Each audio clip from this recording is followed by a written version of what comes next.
자, 오래간만에 더 탐사다운 탐사보도 하나 있었습니다. 입맛에 짝짝 붙는 소재가 있었죠. 네. 김건희와 양재택에 대한 추가 속보가 나왔습니다. 근데 이제 이 속보가 제보자 X를 통해서 나왔는데요. 이게 나오게 된 이유가 전혀 모르고 있었는데 국민의힘 국짐이 제보자 X를 1년 전에 페이스북 내용을 가지고 고발을 해버린 거예요. 자, 무슨 내용을 고발을 했느냐? 페이스북 글 좀 읽어주실래요? 기왕 나라 조지는 김에 다음 정권은 양재택이 잡아라. 동서간 정권 교체도 한번 해보자. 참 그렇게 되면 쉬파 김건희 최초로 영부인 연임하는 거이. 근데 이제 이 내용을 갖다가 그냥 그냥 SNS에 올라온 내용이었는데 이걸 고발을 했었는데 몰랐대요. 고발은 1년 전에 했어. 근데 이거를 작년 4월에 했던 걸 지금 갖고 와가지고 그렇죠. 경찰이 얘기를 하면서 불러갖고 조서를 꾸미는데 조서를 꾸미는 과정 중에 말하자면 김건희 씨를 구멍동소로 포장을 했다. 그거는 경찰이 한 말이죠. 그러니까 여기는 동서라고만 돼 있잖아요. 근데 경찰이 진술서를 만들면서 왜 동서라고 표현했냐 그랬더니 아니 그럼 뭐 땡땡 동서라고는 할 수 없잖아요. 그러니까 아니 그런 식으로 해서 명예훼손한 거 명예훼손한 거 맞죠? 증거가 뭐예요? 그래서 아이고 인터넷 검색해보면 다 나오는 얘기 아닙니까? 그때 동거했던 거 뭐 이런 거 라는 쪽으로 이제 대답하고 진술을 쓰고 나온 거죠. 문제는 이 진술이 시작됐기 때문에 조서는 그렇게만 쓰고 나온 거야. 동서라고 얘기한 걸 경찰이 구멍동서로 키워가지고 그렇죠. 조서를 만들었고 그래서 왜 구멍동서인가를 제보자가 확 찔러버린 거죠. 그러니까 그냥 덮어놨으면 지금 다른 거 만해갖고 건드릴 일이 아니었는데 괜히 이거를 고발을 해갖고 그러면 구멍동서의 증거를 내가 좀 보여줄게 라고 하면서 이거를 꺼내놓게 된 겁니다. 굉장히 긴 시간을 설명했는데 딱 두 가지 포인트만 잡으면 돼요. 일단 2011년도 때 요 시기 때는 말하자면 양재택이 변호사를 하고 있을 때예요. 그러니까 청와대를 못 가가지고 나가래 돼서 변호사를 하고 있었는데 요 시기 때는 또 윤석열이하고 만나고 있었다고 의심되는 시기이면서 그렇죠. 보고 싶다고 같이 결혼한다고 집을 알아보러 다니던 주변 사람들한테 얘기를 하던 그러니까 이른바 세 사람을 동시에 어장관리를 하고 있을 때였다는 거지. 근데 그게 세 사람뿐이었을까? 일단 지금 우리가 알 수 있는 조금 잔챙이 아닌 준척 중에는 요 세 사람이 공식적으로 우리가 회자가 된 거예요. 이건 증언도 있고 여러분 다 증언이 있는 거고요. 네. 인터넷에 검색해보면 나오는 내용입니다. 그래서 이제 요 세 사람이 있을 때인데 요때 병원에 교통사고로 입원을 하고 있었대요. 양재택 씨가 입원했었죠. 네. 그래서 양재택 씨한테 병문안을 간 사람들이 봤는데 뭐 이제 여자가 와이프다. 시중을 드는데 여보라고 부르더라는 거지. 그래서 그 부인은 미국에 있는 걸로 알고 있는데 사고 나서 들어왔나? 라고 딱 봤더니 이제 그 병문 나온 사람 말이 그래요. 부인이 술집 마담처럼 생겼네. 아니 이거 실제 있는 얘기예요. 여기 있어요. 녹취록에 있습니다. 아니 그래서 저는 되게 궁금하더라고요. 술집 마담처럼 생긴 건 어떻게 그러게 생긴 어떻게 걸까? 한 거지? 김건희처럼 생긴 거. 뭘 그거를 자꾸 물어봐. 우리가 실물을 보면서. 아니 근데 와이프가 양재택하고 그러니까 와이프의 진짜 부인은 나이 차이가 얼마 안 나니까 사실은 뭐 어떻게 하든 술집 여자처럼 생기게 하지는 않을 거 아니에요? 아니 일단 아닌가? 우리가 이게 어떻게 설명해야 될지 모르겠는데 설명해야 돼? 제가 왜 술집 여자처럼 생긴 건 어떻게 생긴 건가요? 라고 여쭤봤던 이유가 뭐냐면은 우리가 드라마를 보면은 드라마에서 술집 여자들이 어떻게 묘사가 되냐면 진짜 천박하게 화장 진하고 입술 빨갛고 머리 산발해가지고 옷 야한 거 입고 이렇게 묘사가 되는데 그렇게 하고 댕긴 거지, 사람아. 아, 그것도 병원에서. 병원에서. 저기 수발 들러왔는데요. 그러니까 일단 여기 오는 사람 정도 되면 우리가 똑같잖아요. 길 가다가 딱 보면 이 사람이 일반민지 화류계인지 구분이 된다고. 아니 뭐 이런 얘기가 자랑은 아니지만 아무런 화장을 안 하고 수수하게 입어도 그냥 인상을 딱 보면 헐. 느끼는 그런 삘이 있단 말이야. 진짜요? 근데 이 사람 같은 경우에는 거기에서 시중들로 나와서 맨 얼굴로 오진 않았을 거 아니야. 대외적으로 사람 맞는데. 근데 아무튼 그랬는데 술집 마담이다. 마담같이 생겼다 그랬더니 이 지금 부인은 뭐 미국에 있는데 뭐 이런 식으로 해갖고 주변 사람들이 이상하게 봤다라고 하는 얘기가 있어요. 그러니까 그 당시에 쓰리썸 아니지. 뭔 얘기야? 어장. 대보자 X 말로 뭐 대한민국이 일처 다부제인가 뭐 이런 생각을 할 정도로 어장 관리가 이루어지고 있었다는 거지. 아니 저 병원이면은 사람들도 많이 올 텐데 저기 가서 여보 할 정도면은 둘이 공식 관계였단 얘기예요? 그쵸. 양재택이 여보 여기 우리 저 A 회장님이랑 B 회장님이랑 오셨어 인사해라고 했는데 그게 김건희야라고 이 A 사람이 얘기한 겁니다. 그래서 지금 이러한 상황을 누리고 있는 상황에서, 이게 누린다기보다는 유지가 되고 있는 상황에서, 유지. 그 다음에 이제 결혼을 합니다, 윤석열이랑. 그러면 그 중간 단계에서 이제 뭔가 얘기가 이상하잖아요. 어떻게든 양재택하고 관계가 정리됐겠지라고 모든 사람은 믿었다는 거야. 그렇죠. 근데 정리가 안 된 상황으로 2017년, 18년도에도 여전히 김건희와 양재택의 관계가 유지가 되고 있었고, 심지어 그런 양재택이 김건희를 도와가지고 같이 일을 하고 있는 비즈니스 파트너적인 부분 안에서의 증언이 나왔다는 거야. 그래서 그 당시에 양재택이 계속 이제 권력의 욕구가 있으니까 국회의원을 해보려고 여기저기 기웃기웃거리고 다니다가 강남구청장을 하겠다고 사무실을 차렸는데 그거를 못하게 말려서 정리를 하고 들어간 비용을 정산해주면서 못하게 한 사람. 즉, 뭔가 준비를 하고 있었는데 그거 하지 마! 돈 들어간 거 내가 물려줄 때 계좌번호 보내. 그리고 아예 그 근처에 그 후로 나타나지도 못하게 했던 사람이 김건희였다는 거야. 돈을 붙여. 김건희가 아니고 줄리. 줄리라고 표현했군요. 거기서. 노땡땡한테 전화한 사람이 줄리아라고 이렇게 이 A 씨가 얘기를 그러니까 했습니다. 전혀 무관한 사이로 살지 않았다는 거지. 그리고 그 사람도 알고 이 제보자 X도 아는 게 그때는 양재택이 본 마누라는 미국에서 미국에 있었지라고 했어요. 그러니까 이 줄리는 본 마누라는 아닌 거야, 그죠? 그러니까 2012년에 윤석열하고 결혼한 상태에서도 2017년, 18년까지 구체적인 관계를 갖고 있었고 더 충격적인 거는 그 당시에 선거를 도와준다라고 얘기를 하고 다녔다는 거예요. 그러면서 공천권을 김건희가 갖고 있다는 거야. 지방선거에 관련된 공천권은 김건희가 쥐고 있다라는 얘기를 했다는 거야. 그러면서 이렇게 양재택이 다른 사람들하고 만나서 얘기를 하는 사무실이 과거에 한나라당부터 시작해갖고 당대표를 거치고 요직을 거쳤던 사람의 서울사무소 회의실이었다는 거야. 그러니까 둘 중에 하나인 것 같아, 내가 보기엔. 김병준 아니면, 누구였지? 그 당시에. 김성태. 김성태. 김성태 아니면 김병준 사무실에서 만난 것 같아. 아니 근데 되게 웃긴다. 이명수 기자하고 얘기할 때 지가 진보라고 해놓고 너 웃긴다. 근데 진보가 아니네. 계속 근데 관련이 있었던. 이때가 2017년, 18년인데 그러니까. 공천권을 갖고 있었고 그 공천권 파리를 양재택이가 하고 있었다는 거야.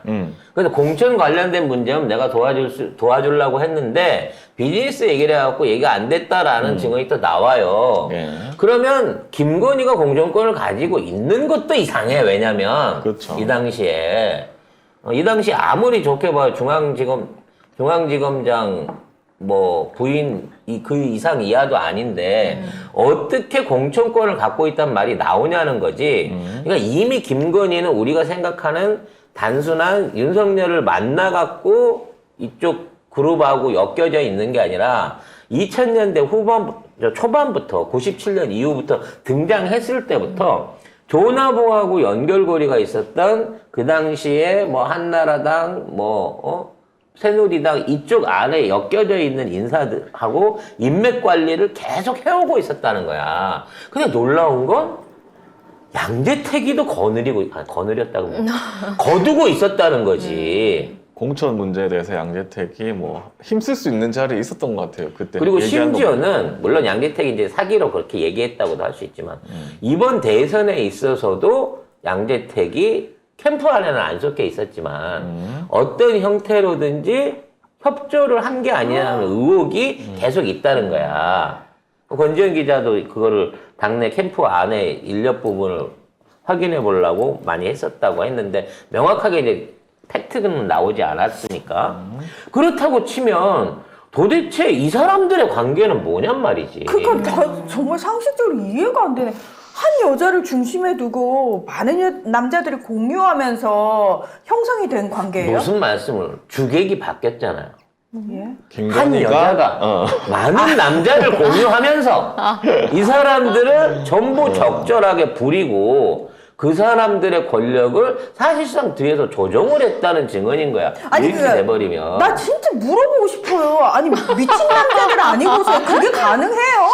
그러니까 양재택하고 윤석열은 어떤 관계일까? 그래서 나는 그 3층이 원래 양재택하고 심접살림 하려고 양재택에 계약금을 줘갖고 만든 집이야. 아크로비스타? 아크로비스타 3층이. 네. 근데 나중에 그 3층에서 범수랑 신혼살림을 하려고 하다가 쪽팔리니까 잠실 어디 아파트를 보러 갔었거든. 그 엄마가. 그렇다고 치면 잠실에는 범수, 3층에는 재택이, 17층에는 성렬이 해가지고 최소한 그런 식으로 풀버전으로 그 관계들을 유지하고 있었지 않았냐는 거지.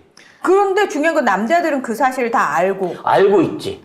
그렇기 때문에 3층을 김건희가 쓰는 거에 대해서 양재택이가 시비를 안 건 거야. 그러면 뭐야 돌려받았어야 되는 집이야, 사실 그 집은. 헐. 물론 잔금은 김건희가 치렀다고 하지만 계약금이나 중도금은 양재택이가 낸 집이거든. 지금 사이비 교주 같아요. 건희동산이라고.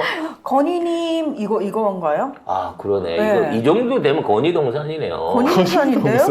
이게 말이 돼요? 이게 상식적으로 이 관계를 어떻게 이해를 해? 근데 이게 또 최근에 승모가 범수는 저기라니까. 그 잠실이라니까. 가락시장 옆에 아파트. 저기 알겠습니다. 네. 잘 알겠고요. 예. 어쨌든 최근에 승모도 뭐 이런 얘기를 한 적이 있습니다. 양 검사 백이다. 양 검사는 명신을 구워 삼든지 해야 된다. 아는 사람은 걔가 양 검사하고 지낸다는 건 다 아는 걸. 그 다음에 명신이 고문에 갔더니 명신이 나이도 있고 지가 뭐가 부족해서 남의 여자 있는 사람하고 첩노릇을 하느냐고 막 그러더라고. 그래서 내가 모르겠어 하고 했거든. 요렇게 얘기를 또 한 게 있습니다. 그러니까 직원들이 양재택 끝나고 나니까 김범수랑 하나 보네? 그랬는데 결혼은 윤석열이랑 해버리니까 그거 그 멘탈이 포괄한 있고. 컨텐츠 안에 있던 직원들이 대한민국에서 이런 게 가능한가 싶은 거고 문제는 이 사람들이랑 아직도 계속 연락을 하고 있다는 게 더 놀라운 거야. 그러니까 이거를 다 알고 윤석열은 결혼을 한 거잖아요. 윤석열이 무슨 석탈해야? 아 초용이야? 석탈해가 아니라? 초영님. 초용가 물론 초용가. 콧니불 밑에 다리가 4개인데 2다리는 내 건데 나머지는 누구 거? 이거야? 정말 이게 사실이라고 치면 뭐야? 나는 이 나는 사람들 이거는 마음이 아니 그 이해가 안 돼. 이런 거를 우리가 거꾸로 뒤집어 봐야 되는 거야. 그러니까 우리가 늘 얘기할 때 김건희가 뒤에서 조정하는 네. 배후 세력 정도로 안 됐지만 이제 실제로 김건희가 실제 세력이었고 윤석열이나 다른 사람이 허수아비다라고 하는 그 지금에 있는 대통령실을 비롯한 국정 전반은 윤석열 그룹이 아니야. 검찰 그룹이 아니고 김건희가 알고 있었던 김건희 인맥에 말하자면 그 르네상스 시절부터 이어온 그 인맥들이 사실상 대한민국을 통치하고 있는 게 아니냐. 이것이야말로 국정농단이 아니냐라는 결론에 부합하는 내용이라는 거지. 이 정도 돼버리면. 민간인이 어떻게 공천권을 가져? 영부인이 가졌다 그래도 그 말이 안 되는 거잖아. 근데 이 당시에는 공직자의 부인인 건 맞지만, 지검장 부인인 건 맞지만, 지검장 부인이 공천권을 가지고 있고, 뭐, 구청장을 나가라, 뭘 나가라, 이런 것들을 쥐고 휘둘릴 수 있다. 이런 얘기를 할 정도로 들을 정도면, 지금 우리가 알고 있는 김건희에 대해서 사실 한층을 더 걷어내고, 진짜 깊은 뿌리를 봐야 되는 거야. 윤석열은 아무것도 없는 거야. 마치 박근혜가 아무것도 없고, 최순실이가 실체였던 것처럼, 정윤회가 실체였던 것처럼, 지금 윤석열이는 아무것도 아닌 거야, 이렇게 보면. 그래서 이 양재택이 또 윤석열을 도와준 거잖아요. 그렇지.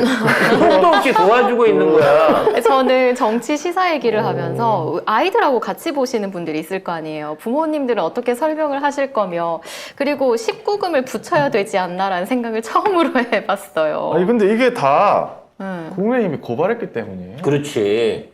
조용히 넘어갈 문제를 고발했기 때문에 이분이 방어 차원에서 그동안 숨겨왔던 파일을 꺼낸 거예요. 그렇죠. 이거 뭐 난장판 싸움이 돼가고 그리고 있습니다. 뭐 우리가 알고 있는 거 있잖아요. 7시간 거기서 이제 여행 간 거, 유럽 여행 간 거, 거기에 체코 대해서 간 거요? 패키지 여행 갔다고 하면서 아, 진짜 어이가 없더라. 이것도 진짜 나 충격적인 게 뭐 사모님 원래 가려고 했다가 일정이 생겨서 못 갔다. 그래서 어쩔 수 없이 셋이 갔거든? 왜 여기서 셋이라면 주엄마, 지, 양재택이잖아요. 뭐야? 뭐냐고. 설마 방은 누구하고 썼을까? 셋이서 한 방 쓰진 아이, 않겠지. 에헤이, 이거. 나 각자 방을 썼다고 얘기하는 거야. 이런 막이, 나는 좋은 뜻으로 얘기한 거야. 근데 또 돌아올 때는 김건희하고 따로 옵니다.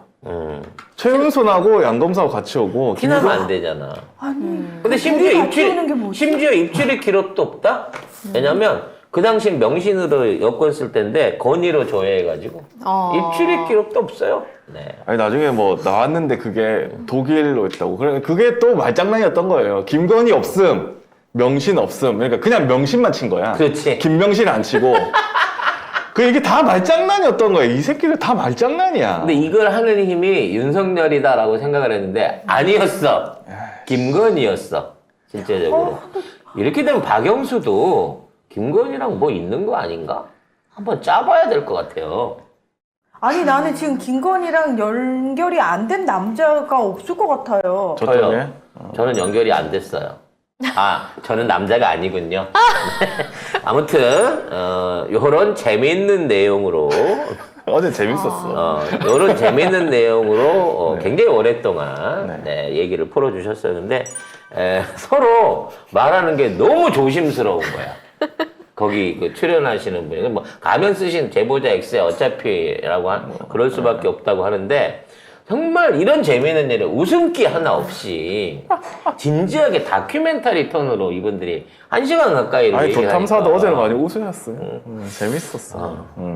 정말 이거는 깔깔 웃고 넘어갈 일이에요. 뭐 이거 자체가 지금 물론 공천권이 있었냐 없었느냐 부분은 영원한 미스테리입니다. 양재택 검사가 자기 말로, 그러니까 변호사가 자기 말로 공천 파리를 하고 다녔을 수도 있으니까 이거 가지고 무슨 뭐 사법구현 이렇게 얘기 나오기 힘든 부분인 거고 이 정권에서 되지도 않겠지만 정작 이마만큼 김건희의 스펙, 어장 그리고 이 관리 범위가 어마어마한 수준이었다라는 면은 볼 수 있었던 그래서 아까 그런 보도가 아닌가 싶습니다. 댓글에서 뭐 양재택이 윤석열 도운 거를 동서화합이다. 뭐 댓글에서 네. 그런 단어로 댓글 쓰시는 분이 더 독해. 아우 난 정말 상식적으로 이해할 수 있는 일이 하나도 그렇죠. 지금 상황은 그렇죠. 경이 당선된 것부터가 상식적으로 이해할 수 없는 상황이긴 그렇죠. 합니다. 이 정도 수준이면 과거 이 여권이 강력했던 신라 중기 때의 선덕여왕 시절.